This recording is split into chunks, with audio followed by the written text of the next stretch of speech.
Labas visiems, su jumis Tošis ir šiandien turim Rutus Versa ir pasižiūrėsim, ką jinai sugebės parodyti ant nailboardo.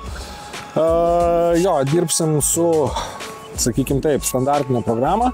Pasižiūrėsim, ką jinai gali būtent su standartiniam programom ir kaip jinai reaguoja į visokius vinis ir realiai yra kaltiniai vinys ir sovietinės 3 kapeikos po reforminės, tai yra nuo 61 metų.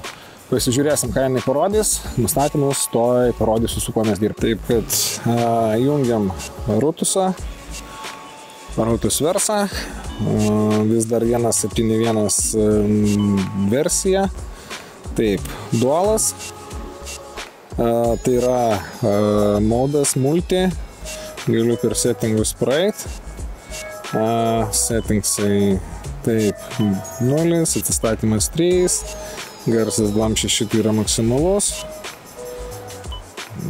čia mums nereikia, saturationas 5 ir štai tokie yra nustatymai.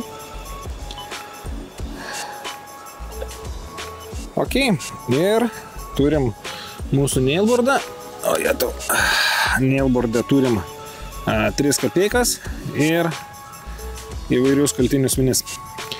Taip, kad pasižiūrėsim, kaip čia veikia. Ir pirma kryptis, nustatymai.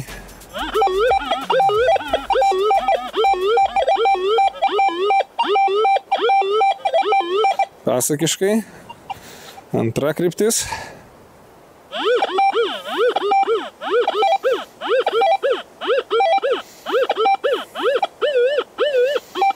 Neima. Trečia kryptis.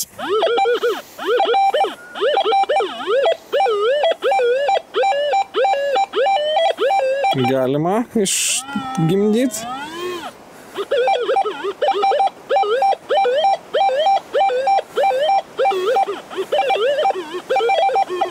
Pramušam.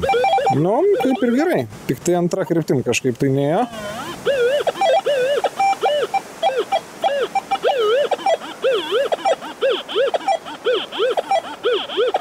Ok. Dedam vinį į antrą poziciją. Ta moneta tai yra į... O, jie tau palinda. Gerai, nu tik tos. Dedam monetą į antrą poziciją. Ir žiūrim, kas gaunas. Taip.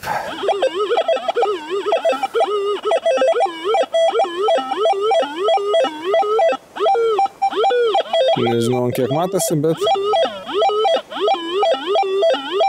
yra antra pozicija.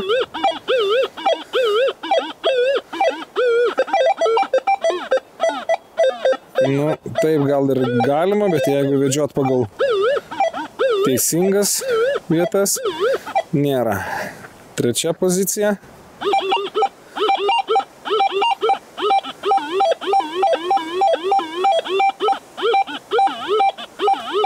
Yra ir ketvirta pozicija.